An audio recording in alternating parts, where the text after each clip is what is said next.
what ways is Trump a libertarian? How could he make that claim? I'm like, have you people know anything?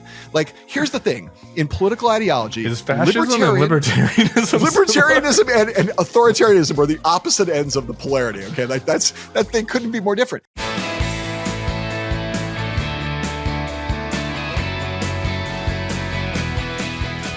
Hello and welcome to the Bulwark Podcast. I'm your host, Tim Miller. It is Tuesday. It is summer. We're through the Memorial Day weekend. I'm delighted to be here with my pal, my former partner in crime on the Circus, now chief political columnist at Puck. He's host of a new podcast coming out June 4th called Impolitique. I like that. Impolitic. But Impolitique, I kind of like saying. So because you're a fancy pretentious Frenchman, Tim. I am a fancy boy. John Heilemann is here. He's already interrupting me. The Bill Walton of political commentary. It was appropriate that he'd be here today. We'll do a little Bill Walton remembrance at the end. John, how you doing, brother? Dude, it's awesome. It's awesome to see you. I don't think of you as a former partner in crime. I just think of you as a former circus partner in crime. But I thought we were partners in crime before you came on the Circus, and I think of us as partners in crime, in perpetuity. I take that edit. Good. We are. We will be partners in crime today, and then again in the future. They're closing arguments in the Trump Tower happening right now as we tape, and so I want to get to that. But before, if you don't mind, I just want to play a little game with you. It was Memorial Day, as I mentioned, and I want to read a Memorial Day post from one prominent politician. See if you can guess who it was.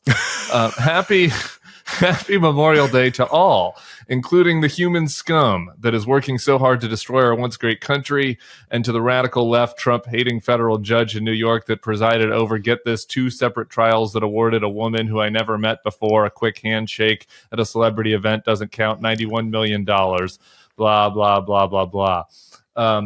Any thoughts on which politician that might have been? Well, here's it's such a gimme. It's like a 6-inch putt. But the truth is, Tim, that given the what we previously thought we had reached the nadir of obeisance and upsuckery to Trump, right, in the Republican Party, we thought, man, they couldn't get any worse. It's now worse than it's ever been, and it's so bad that almost any Republican senator could have written that tweet. Like, except for some of the weird like linguistic curlicues. It's like, the basic sentiment is what they all say every day in front of I watched them, parade down in front of that courthouse, in their little matching Trump MAGA outfits. There's like weird Trump Halloween costumes. I'm like, guys, get the orange fright wig. If you're going to wear a Trump costume, get a fright wig too. It's like a leftovers thing. It's so creepy, dude. It's the Trumpy remnant. That's right. Yeah. That's actually be really funny. We should do that. That'd be a hilarious parody series. Where the instead of the guilty remnant, be the Trumpy remnant. Yeah, that was funny.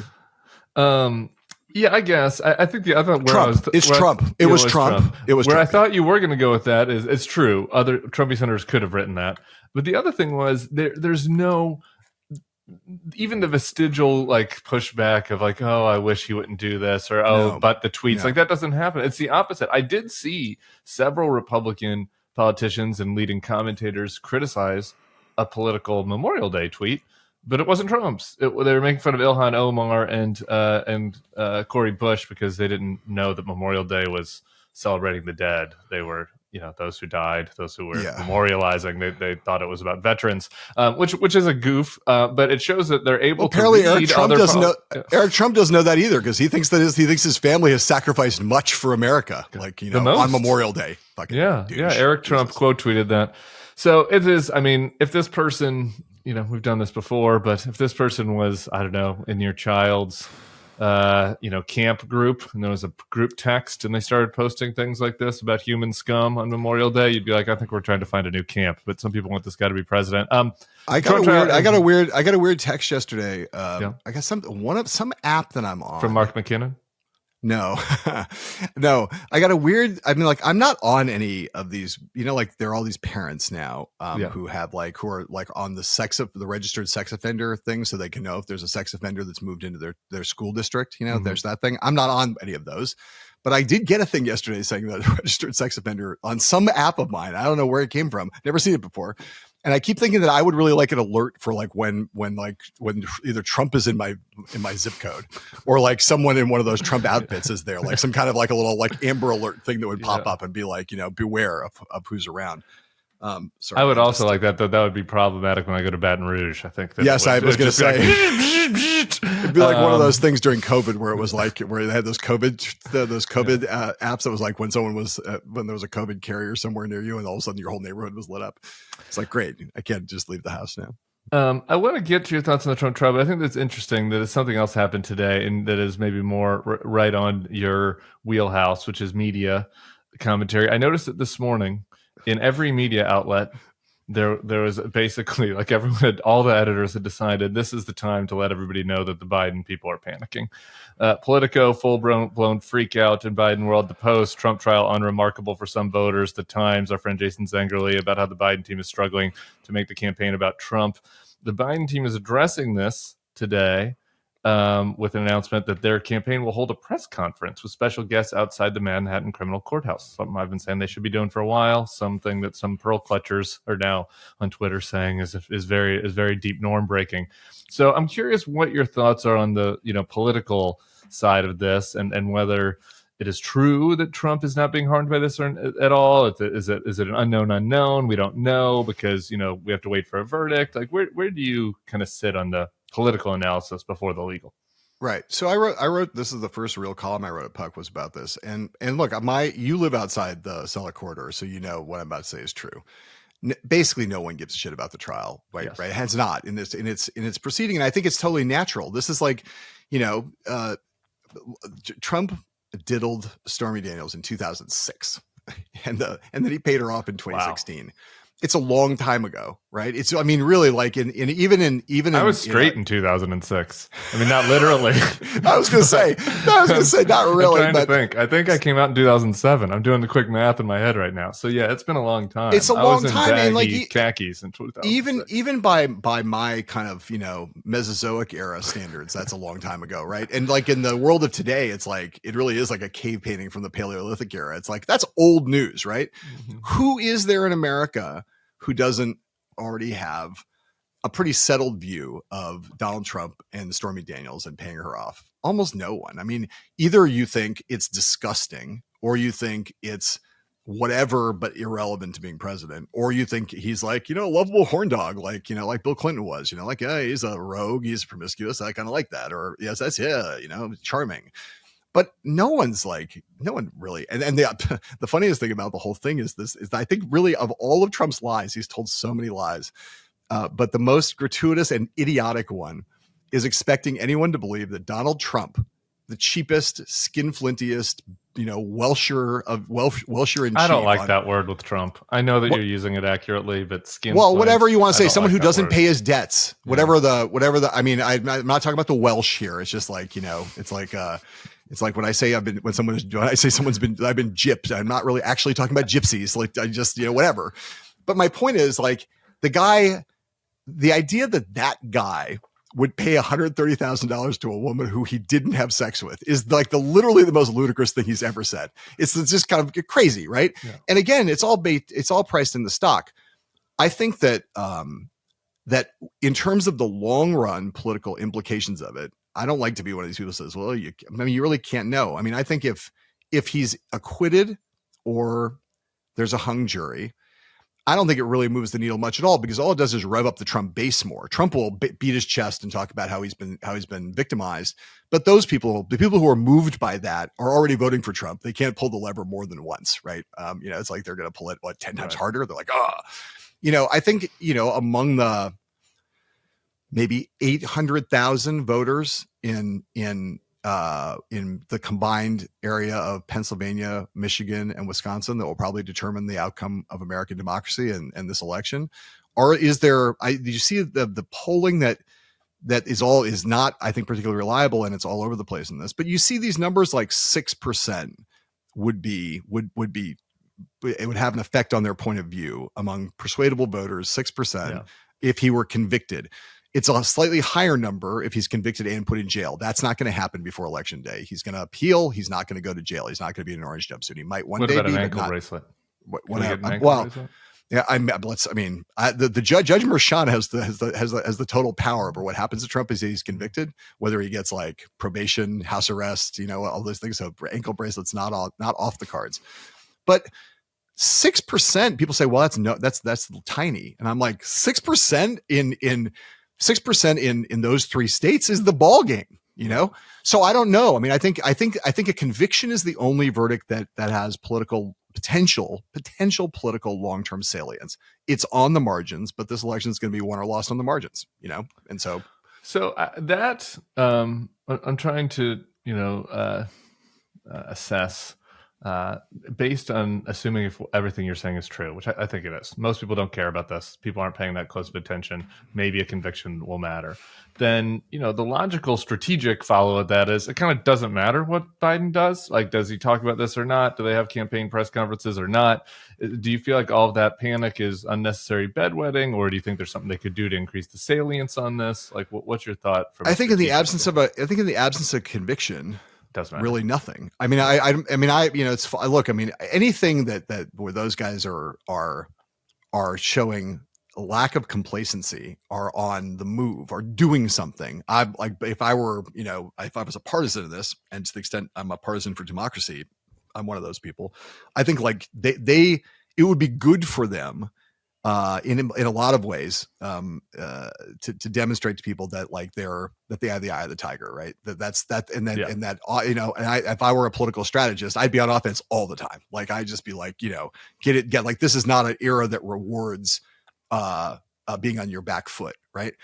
Do I think it's going to matter in the absence of a guilty verdict? No, but I do think with a guilty verdict, you could argue you're setting up something that you're going to build on later. And a guilty verdict does raise some interesting questions. And those questions, we talked about it a little bit on Morning Joe this morning, where Lemire had some reporting basically that said, they're going to start, at least in social media, referring to Trump as a convicted criminal, a convicted felon. And the question of what Biden will do about that is very much in play, we can speculate on Biden's mindset about these things, but I do think that, I want to believe, Tim, that there's still some small part of America where, if you happen to be in the category of you're really undecided between these two candidates after everything we know about the two of them, that like being reminded, this gets to the Zengerle piece.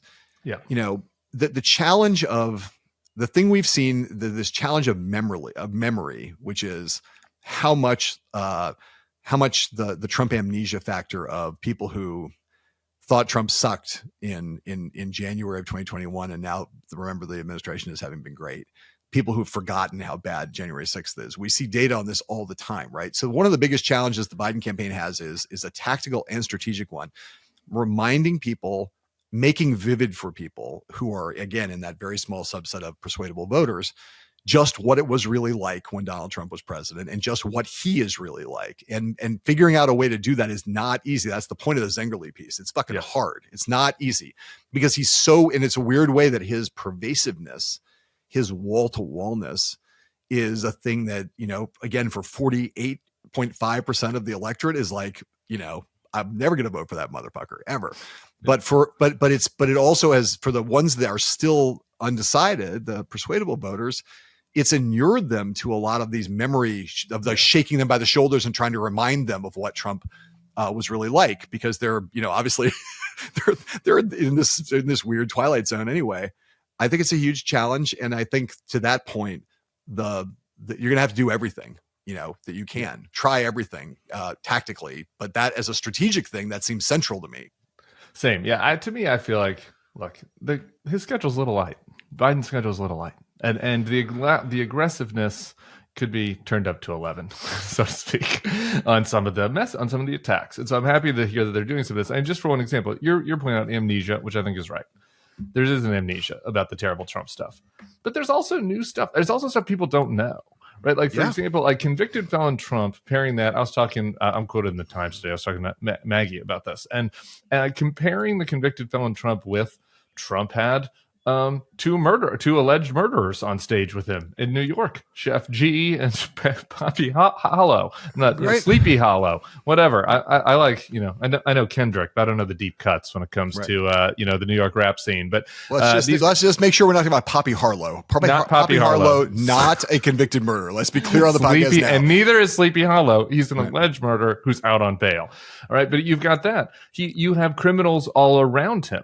He pardoned multiple criminals, including Bannon, Stone, and Manafort, and all of them, by reports, apparently still talk to him. His campaign chairman from the last campaign, his campaign fixer, the chairman of the inauguration, like all of these people have been convicted. The guy that was Weisselberg, the guy at Trump, the dude is surrounded by criminals, and you could put together an orange jumpsuit mashup that would be much more aggressive and I think much more compelling, and maybe stick with people on, some of these people who either have amnesia or don't know what they're talking about or just getting little TikTok clips.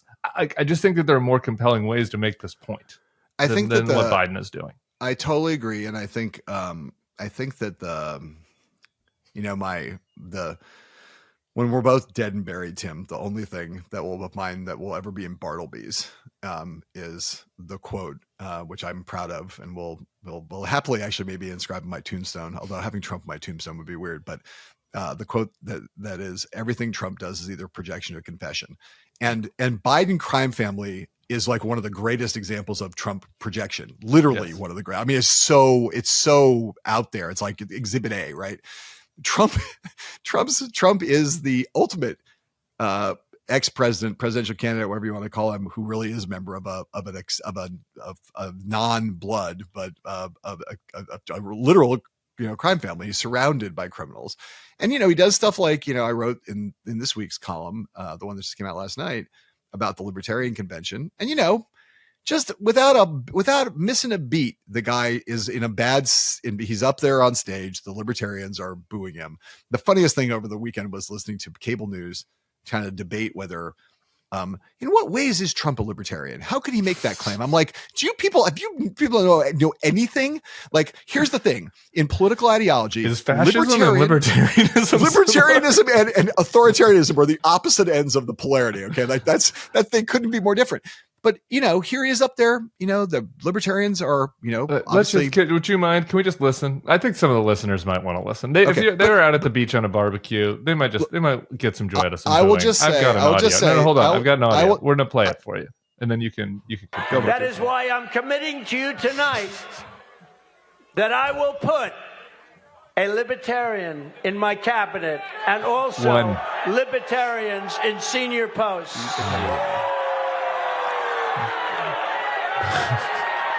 Pretty good. Doesn't seem like they like that deal. That's nice. The boos get louder. Yeah. Only if you want to win. Okay, that's enough. All right, Only that's if you enough. Want to We win. got Maybe we got you the don't want boos. to win.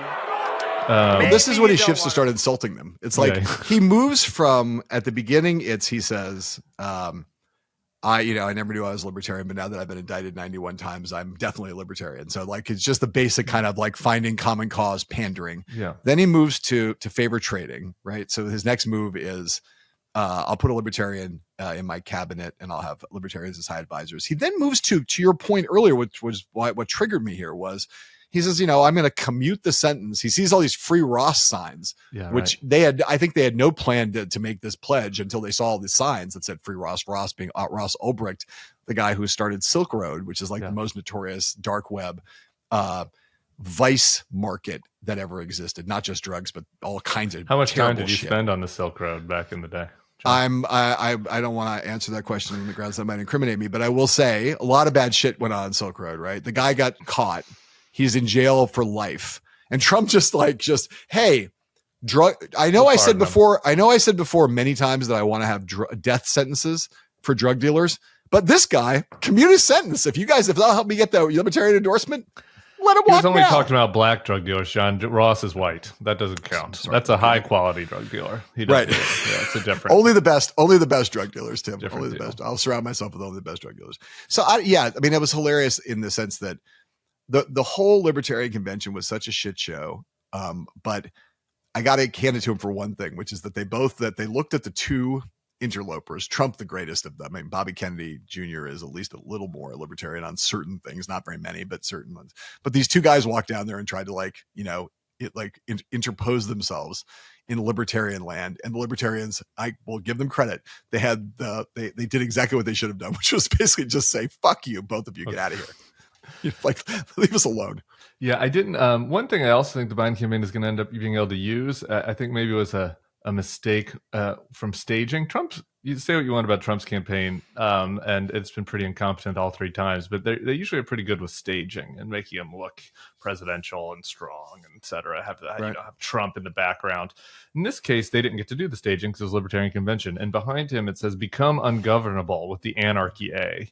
Yes. And that feels like that potentially could work against Trump in certain ways. Yes. I mean, the anarchy sign was, become ungovernable is an incredible slogan for a political party, even for libertarians. It's more of an anarchist kind of slogan, and they've got that anarchist A up there behind him. It would be, if you were doing comms for the Biden campaign, that would definitely be in a lot of digital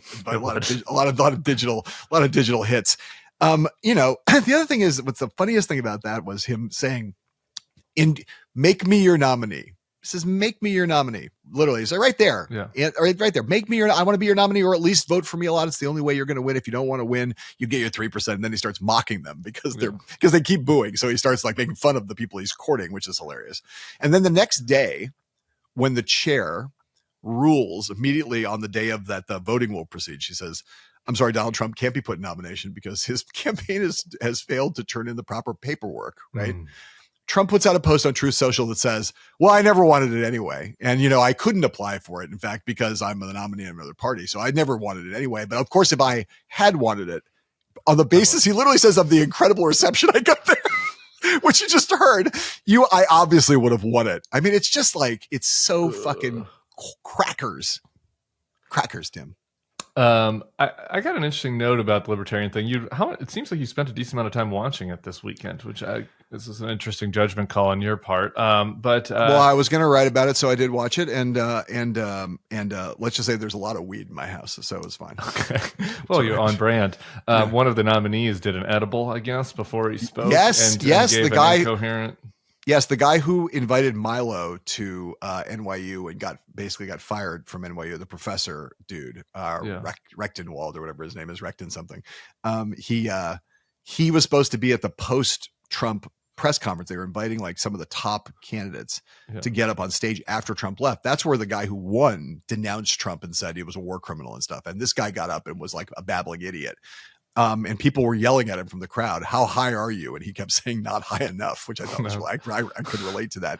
And then the next day he was like, "Yeah, I took an edible. I'm a libertarian. What is this, a big political scandal? It's not like I boinked Stormy Daniels or something. What's the fucking difference? I took an edible. It's a libertarian convention. Someone handed me something. I ate it. All right." Someone handed me something. I ate it. That's a great quote. That's a Bill Walton homage if I've ever heard one. Totally. But an interesting, the serious political side of this, which I think is probably, probably the impact this young man, Chase Oliver, who, as you wrote in your column, advertised himself as gay and armed, which is different from the weak and gay, which I've tried to self-brand as. But gay and armed, and he is more of this kind of liberalitarian type, there's pictures of him wearing a mask and hanging out with drag queens, and he's liberal on various social issues. And somebody messaged me and asked if this is potentially a threat to Biden a little bit, and if maybe it would have been better for it to be, a more right-wing, Rand Paul, Thomas Massie type nominee to peel off from Trump. Does that strike you one way or the other that it's going to be meaningful at all, Chase Oliver winning the nomination? Look, the guy Jorgensen, who no one paid attention to in 2020. I believe it was a woman. Jorgensen. I use guy there. I sometimes refer to my women friends as guys. Hey, guys. Yeah, same. I say thanks, man, to people to women at the coffee shop, and sometimes they get mad about that. But she won. She won. She won. Whatever her 1.5% of the vote. But in Arizona, she took enough votes away from Trump in Arizona that you could argue that she kept Trump from winning Arizona because that's how narrow that was. Look, you look at the high watermark for libertarians, which is the Gary Johnson, Bill Weld ticket, which is not trivial. I mean, they won 4.5% or something, almost 5% of the vote in. I mean, they unintentionally cost Hillary the election, really, in 2016. Like, had people thought that Trump was going to win, there was probably 1% of their 4.5% that would have voted for Hillary.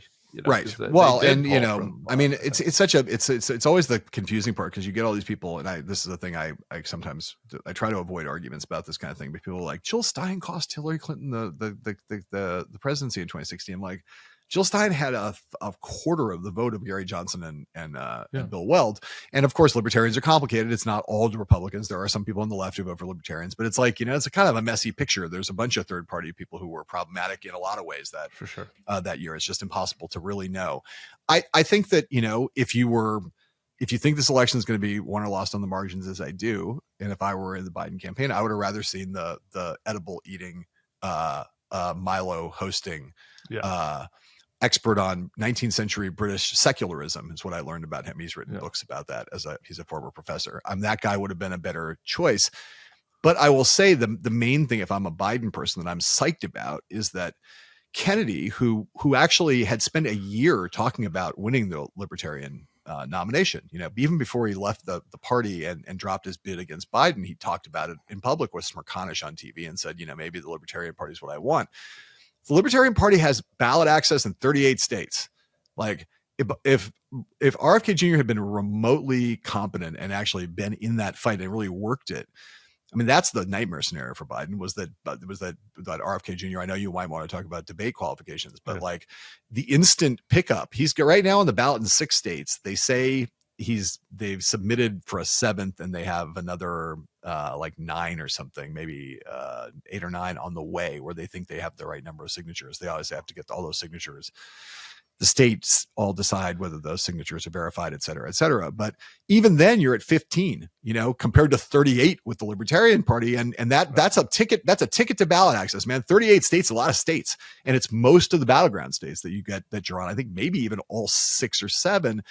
So, maybe it was always a pipe dream. Maybe RFK Jr. was never going to get the Libertarian nomination. But I will say that, he met with them privately and publicly over the course of a year, and then pretended like he didn't want it, but then accepted the nomination when he got it, had his running mate was ready to speak on Sunday. I mean, I think there was still some hope in that part of the world, as bonkers as they are, that he might have been the Libertarian nominee. And I think if you're the Biden campaign, you're like, we can live with Chase Oliver as long as it's not Bobby Kennedy Jr.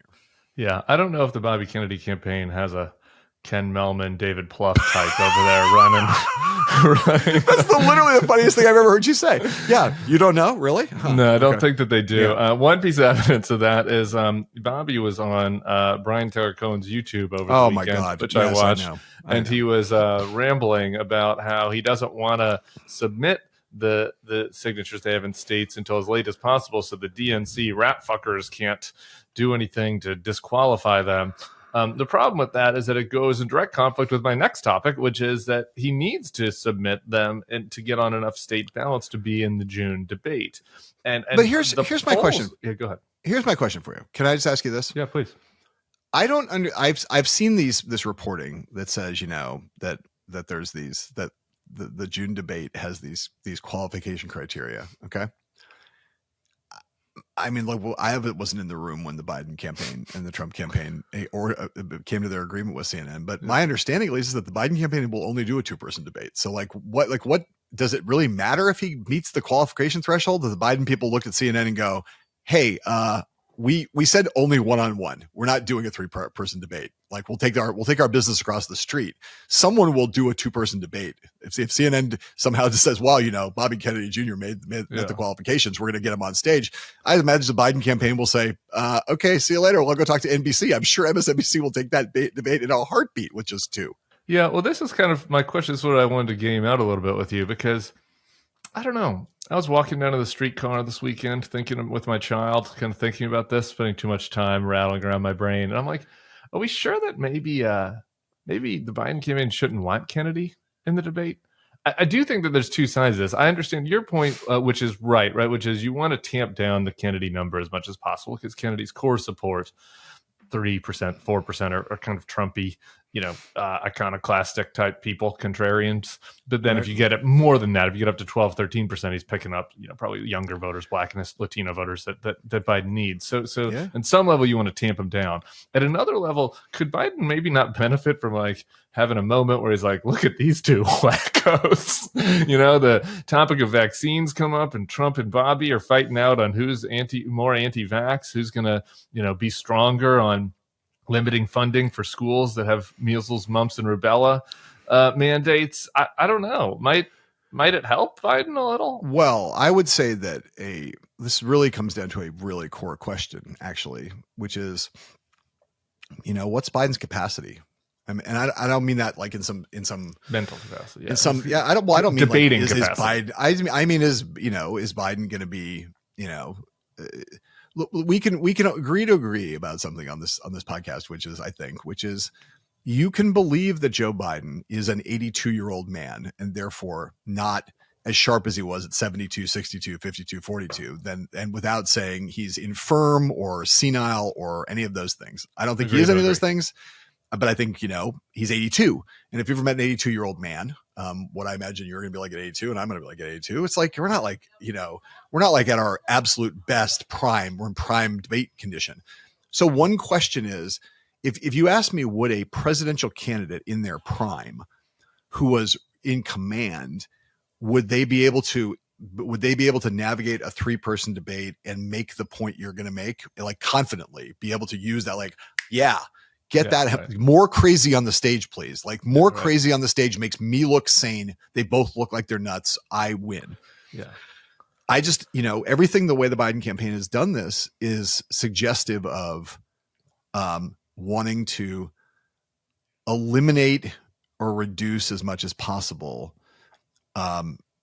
variables that would be in any way tricky for Biden, right? I mean, it's like there's just they're doing, and again, I think they're actually I think this was the way they got this debate done on their terms was a triumph for them.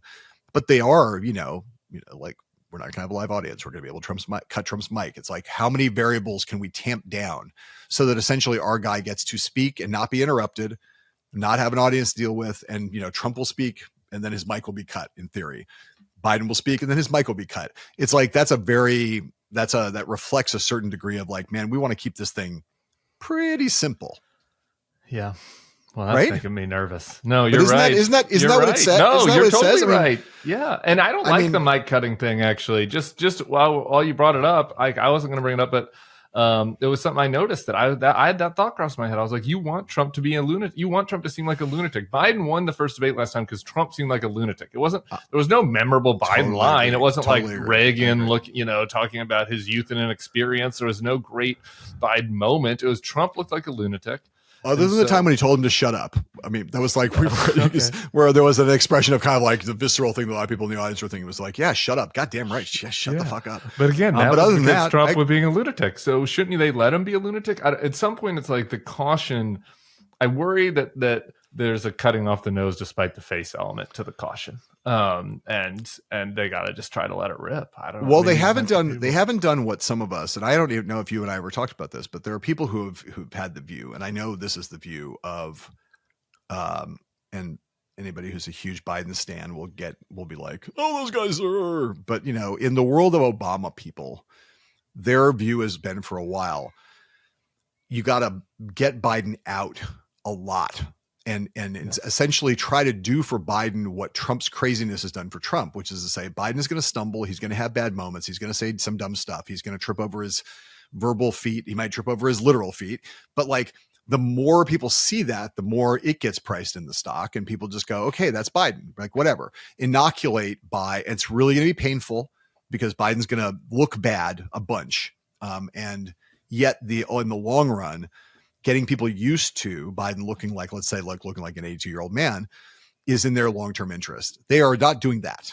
That has not been advice. As you pointed out earlier, the schedule's like not super aggressive and they're not putting him in positions where they're doing the opposite of putting him in situations where it's like, yeah, this is going to be painful. You're going to make mistakes, but we got to let you make small mistakes over and over and over again. So people stop paying attention to them so much. Yeah. Well, I agree with that criticism. And Biden was out this weekend. He was at West Point. I was going to play people. Well, I'll just put the link in the show notes. People want to watch Biden. But he was at West Point. He was totally fine. But again, are people seeing it? Are people who are just getting this on TikTok seeing it? I don't. That's why more is more here. And it's not just the Obama folks. I want to play a clip from our mutual friend, James Carville. Has similar frustrations. Say what you want about the Obama guys and James Carville, but they did successfully elect presidents, which I did not. Yes, more than once. In fact, elect and then reelect presidents. Indeed, I don't know if you recall my track record, John, of covering, but you're not quite on the Mount Rushmore of political strategists yet. Yeah, so podcast host maybe. So I want to bring in the expertise of people who have one. So here's a little bit of James Carville.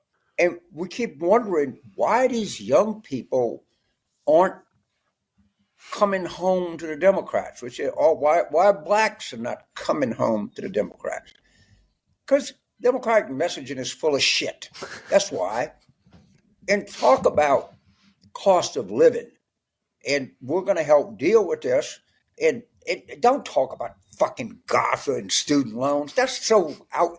The Harvard, that guy Delavolpe is pretty good. Give him 15 issues. You know what the number 14 and 15 issue were total? Student debt in Gaza. I forgot which order it's in. And why are we forgiving student loans for people that go to Harvard, which, according to Scott Galloway, quite accurately is nothing but a hedge fund that has classrooms? Right. Well, they got a $52 billion fucking surplus. Why are taxpayers going to bail these people out? I've got another James clip here in a second. Where's that? Wait, where's that from? Is that from you? Is that you? Is that you? No, this is James's YouTube feed. James has an amazing YouTube feed. So does I'm doing my best on YouTube, but speaking of how 82-year-old men can make strong arguments, James Carville's beating me on YouTube. I want one more James Carville clip for you.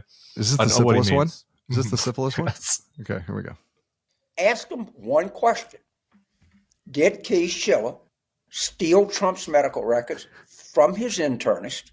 And where are these medical records? Prove that you're fair. Ask him and keep asking him. And the same thing for the Biden campaign, because you and I are not stupid. We know why he stole the records. All right? We do? Let me put it this way. We have a strong suspicion. Do we? Is he stole the records because he had the goddamn clap. And look up, go to the Mayo Clinic or WebMD or whatever.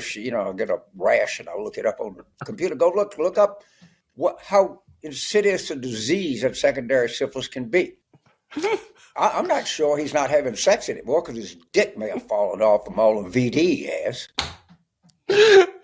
I mean, wow. I think James Carville would have 400 electoral votes if he was the 80-year-old nominee. Dude, it would be the greatest thing that could ever happen. It would be the thing that would change my mind and make me think I should write another book about a presidential campaign. Would be if the Biden campaign, after I'm imagining this scenario, a disastrous debate performance in June, and there's so much panic that they decide we gotta just throw the long ball. Bring in James. Let him run the whole thing. Just let James run the whole thing.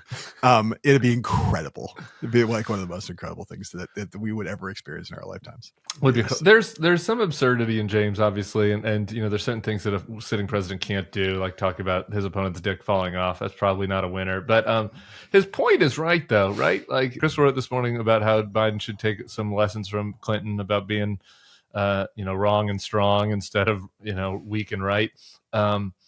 Is that right? Or is this just a bunch of old guys that are a bunch of us, getting our panties in a wad because we're so nervous about Trump and we're just desperate to feel something? What do you think? God, the idea of you with your panties in a wad just kind of distracted me for a moment there. That's all right. I think that maybe because I'm an old guy too, it's just like, I think that I've always thought that Clinton thing is true. At least, I mean, look, there's always a possibility that the whole Copernican universe of politics has now been rendered obsolete or whatever, and that none of these things are true anymore. But I think, the basic Trump framing of the election is me strong, you weak. and that's just it's the strength thing. It's really more than it. We focus on the victimology of it, which plays to his base. But in those parts of the country that are going to decide the election, and in those voter groups, Trump is basically like, I am strong, I am indomitable, I am invincible, I'm a bad motherfucker, and all the detail of this is, I will get inflation down because I will bend it to my will. I will beat the Chinese because I'm stronger. And he points at Biden and says, weak, infirm, incontinent, and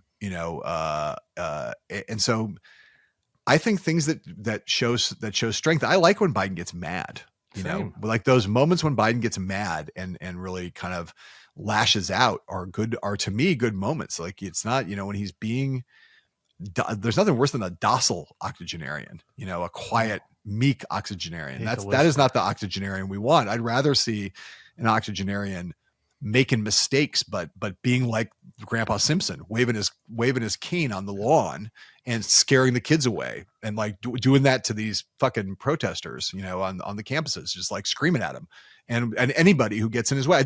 It's a better, you want to at least think that if you're going to reelect an octogenarian, you want to think the octogenarian is full of piss and vinegar, and the opposite, the opposite. That's the case against Trump. This is where I'm with James and Wildwood to play this, right? Like making Trump into, a whiny, syphilis-stricken ball sack who has to put makeup on. Syphilitic is the word you're looking for. Syphilitic, a whiny, syphilitic ball sack who has to put makeup on to hide just how like aged and peaked his skin is. Yeah. Like that is good, right? Like that is a good frame, and that's why sometimes the resistant people, on Twitter, the smart set gets, the resistance, they don't know what they're doing. It's like, I don't know, man. Like a campaign that's a little resistance pilled, talking about how Trump's Putin's bitch would be preferable to, one that's like, well, actually, let me tell you about what might happen. And when they go low, democratic principles.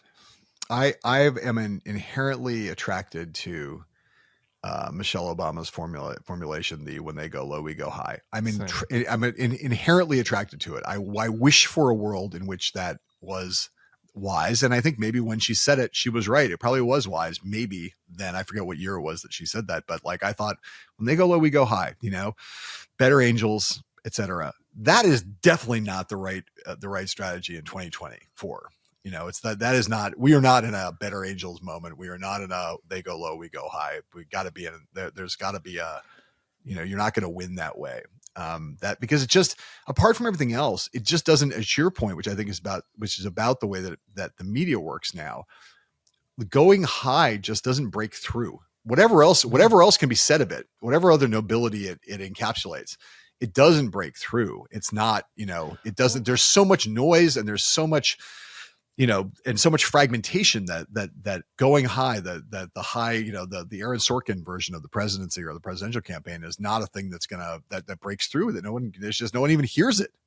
Maybe it could work if you had somebody that could hit the notes also, but it's just not Joe Biden, right? Like, I know with Barack Obama's not coming out of the bullpen, right. Somebody that could, if they could hit the high notes correctly. That Joe Biden from 2020 when he wanted to get in a fight with that guy and called him fatso. That guy, like, where's that Joe Biden? Like, I like that Joe Biden. I was like, yeah, like, that was the pony soldier. Right, exactly. I mean, it's kind of, you can make fun of it, but at least it's like, again, piss vinegar. He called him fat. I love the fat stuff. I forgot like about that. Whatever. He called the guys like fatso. Yeah, he's like, you're like, yeah, it's like that's the formula for fighting Donald Trump is piss, vinegar, mix, distribute, repeat. Two more things for you. One, I just kind of related to the go low, go high formulation. One thing I've never asked you about that I wanted to ask you about since I have you alone on this podcast. I want you just you and me. No one else will even know. Me now. This is not, it's not about the choices in your private life. A lot of what I, wrote about and was thinking about was from the Republican perspective of looking back and like our mistakes in 08, 12. And your book, Game Change, was like so central to that time and the accompanying film. And I just wonder, I don't know, like I looked back in that period and I saw, and Palin is kind of portrayed as as this like clownish figure, like kind of ridiculous and a little threatening, a little risky. Obviously, Nicole is concerned she might be president. So like there's a seriousness to it, but it's also clownish. And McCain is the going high figure. I just wonder, like, you look back on that now, 12 years later. I just wonder what you think about that whole scene. You mean do you think about it differently? Book? I just think do you think about it differently? Do you think that like if you were able to go back and talk to 2012 John writing that book, do you think you would have covered it? Do you think that the media would have? I'm not looking for you to hit yourself over the head, but do you think we would have covered it differently? Look, I think that it was covered right. The things, first of all, the things about Palin that are in the book that she got caricatured as a clown for a whole lot of reasons that had nothing to do with Game Change, and she was caricatured way long before the book came out, which was in January of 2010. And the things that we wrote about that were things that made her that were clownish, but that were also signs of how manifestly unqualified she was to be vice president, let alone president. Those are just the facts. Like people were going to do what they did. If you laid out the facts of things that were striking to people on the campaign about things she didn't know, about ways she behaved, those were things that like people were going to interpret in a certain way. I think that, the movie, Danny Strong, who wrote the script, and what Jay, ended with a much more ominous tone in the movie than in the book, because you could see the Tea Party was now happening by the time the movie got made. The movie didn't come out till 2012. And so like the book comes out in January 2010, movie came out in January, February 2012.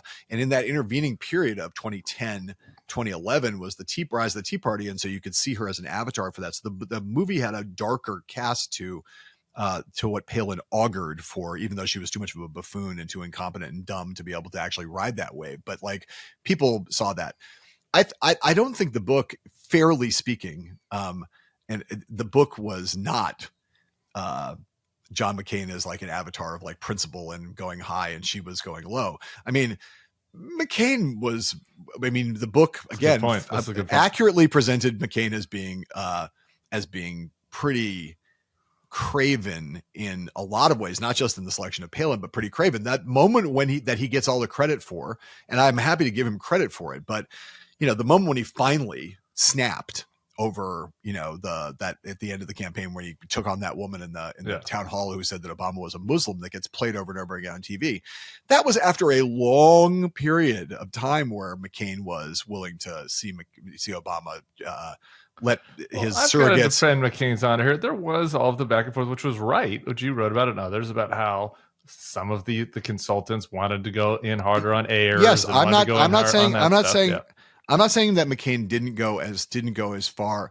I'm not saying McCain wanted to go, if he had wanted to go as far as, there were a couple of ads that didn't get run that were really, really incendiary, and McCain pushed back on those. I'm not saying he was without scruples whatsoever. I'm just saying like he gave Palin at the beginning, gave her a pretty wide berth, and it took a pretty long time for him to, he's a mixed figure. McCain often in the end ended up in the place of in the right place, but he was not like a prissy John Huntsman figure. He was not prim about his views about negative. I'd rather be strong and right in the end than prissy and wrong. You know what I'm saying? I mean, he wasn't like Little Miss Muffet on his tuffet there. He was he was willing to hit pretty hard. And I think, so I think that, it is, I don't know that I would do, given what we knew at the time, which is all you can really judge, is we couldn't know what would come after, right. With the benefit of hindsight, there's a million things I would go back and change and make and add all kinds of foreshadowings, but we don't have the benefit of hindsight. We were writing the book in 2009. Right. So I don't have a problem. I have a problem with that. And as I say, I think Jay and Danny did a nice job of taking into account what Palin portended in the movie, giving it a kind of that slightly darker cast and not making her. I mean, I thought the reason that Julianne's performance was so great was that they accurately she did a really nice job of both capturing some of the ways in which Palin was just really ill-served by the whole process. I mean, on some level, she was obviously manifestly unqualified, and she was not served well by that process in some ways. In some of the things that happened to her were not really her fault.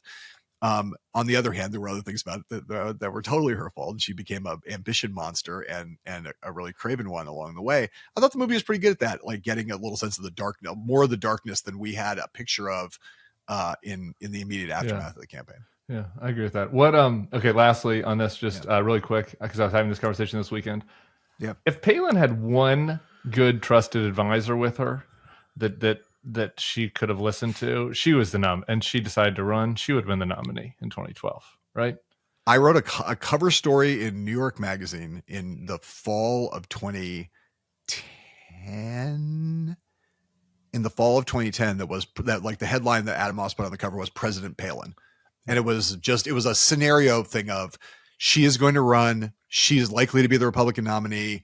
Yeah. And here's how it could work out that she could end up being president. Not like predicting, but sort of saying this is the scenario by which this could happen and how crazy it was. I mean, it was a kind of it was meant to be kind of a shock treatment thing. But I thought if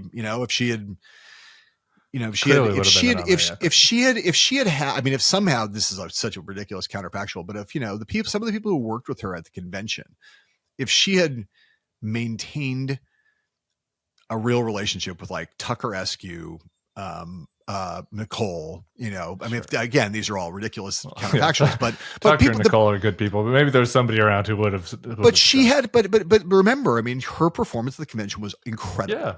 I mean, I don't think I've ever seen a politician who was more in the human microwave, as McKinnon would call it, of politics than that period from when she was selected to when she gave her speech in Minneapolis. I mean, she was just being vivisected before your eyes, and she got up there and gave a lights out speech at that convention, and I will give her credit for that, forever. And she was like, really, I mean, the pressure was on that woman. I mean, if I were her, I would have, after 48 hours, I would have been like, I'm going back to Wasilla. Like, I'm out of here.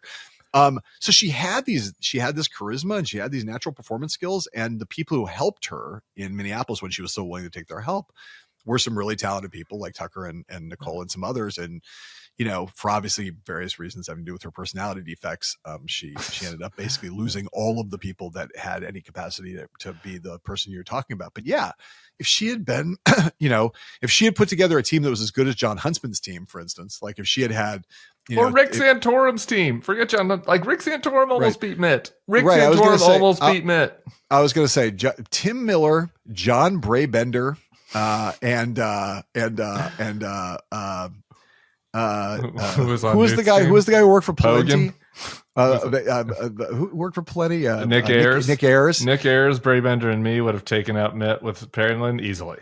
Thank God that didn't happen. The three of you, guys, that's a horrible counterfactual. And then throw in Alex Conan, and you guys could have made him. You could have made her president. Ugh. All right, that's a horrible counterfactual. All right, I want to close with just I want to put a quarter and let you talk about Bill Walton, but I want to play one clip because Bill Walton this was a guy who, like John Heilemann, he would go there. He was not afraid. Let's listen to Bill Walton. No, they don't. Not even if you beat Liberty next time. If you beat Liberty next time. Okay. If you beat Liberty next time, will they rush the floor? Why don't we just talk about Liberty since you brought it up? All right. Tell us about Liberty. Let's move on. Coloco with his second foul. Tucker Campbell at the line. If there was ever a misapplied name. All right. So Tiger. It's the middle of the second half, and Bill Walton's like, let's talk about Jerry Falwell for a second, okay? Totally. This man could talk about the beauty of life, but also our darker angels with aplomb. And man, there are very few originals. We'll miss Bill Walton. Do you have any closing thoughts for the listeners on the Big Red?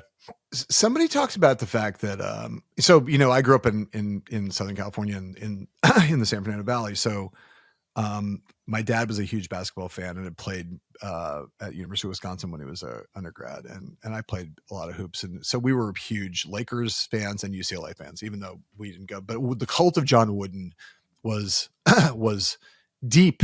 And Wooden was from Indiana. My dad was from Wisconsin, like that kind of Midwestern guy who had been transplanted, and so Lou Alcindor, soon to be Kareem Abdul-Jabbar, dominant center with UCLA in the late '60s, then goes to the Milwaukee Bucks, where my dad was a huge fan. So who was going to replace Lou Alcindor in the early '70s? I was young, but Bill Walton was rad. He was, you saw him, I wasn't at the time, I didn't appreciate this, but later, the pictures of him, engaged in student protests at UCLA, things that with the beard while playing on the team, a team that John Wooden, for all of his, he had many obvious attributes, incredible coach, one of the greatest coaches in the history of the game, but that was not a Wooden kind of thing. And his ability to reach an accommodation with living within the Wooden system, and he worshipped Wooden on some level, but also really was an individualist and was there were things he wouldn't compromise on.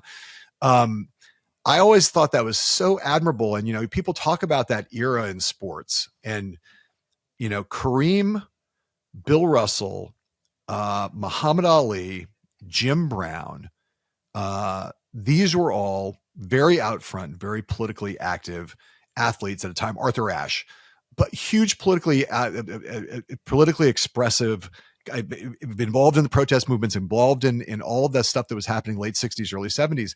Bill Walton was in that group. He was the only white guy. He was the one white dude who was a great athlete in that era.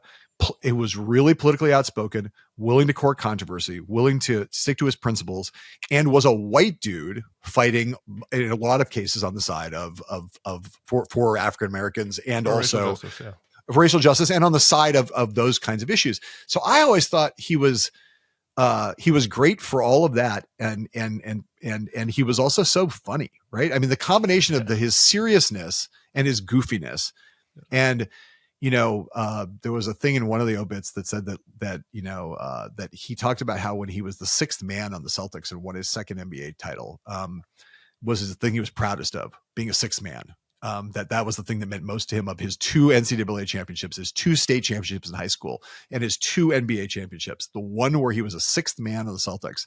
And there was a quote from Larry Bird saying that Walton was one of the greatest players that he'd ever played with when he was healthy. And the interviewer said to him, "Do you mean greatest centers?" And he goes, "No, one of the greatest players ever to walk the court." And when Larry Bird, who is like, I hate the Celtics, but when Larry Bird gives that kind of compliment out about somebody, it makes you sit back and go, man, if that dude hadn't, the other thing was, his feet were so fucked up. He was, I think in his book, he said he felt like he was basically ruined by the time he got into high school. He was like, he was never age 14 yes. was the first time it happened. Yeah.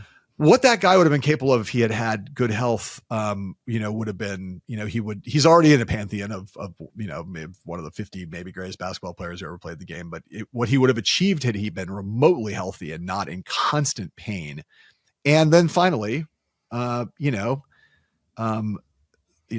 guy who as a broadcaster would occasionally like go on a beautiful little PNs to his experiences of mushroom eating, acid dropping, Grateful Dead listening. Sorry? Mid-game. Just all of a sudden start talking about it. Well, my experience with mushrooms is always that they're pretty good. And here's how you use them. And be like, oh, there goes Bill. The phrase American original is thrown around a lot and often not fully accurately. Bill Walton was a true American original. And I think, we don't have enough people like that qualify as being, that original and that surprising all the time. And I think he'll be missed a lot. I would watch random late night Pac-12 games just because he was calling them, just because the joy he'd bring me. He'd answer his dorm room phone and impeach the president back in those days on the national championship teams. Look at his Final Four box scores. They're insane. He was like 21 for 22 in the Final Four game or something. Crazy. Unbelievable. And he'd score 20 points, have 25 rebounds, 10 assists, and 9 block shots. It was like he did fucking everything on the court when he was on the court. John Heilemann, thank you for staying a little long with me to talk Bill Walton. Your new podcast launching June 4th, Impolitic. I call it Impolitique, but it's Impolitic. He's a national political columnist at Puck. We'll be talking to you soon. My partner in crime, Bill Walton, fare thee well. The rest of you, we'll see you all here tomorrow. Peace. Bye, Timo. Bye.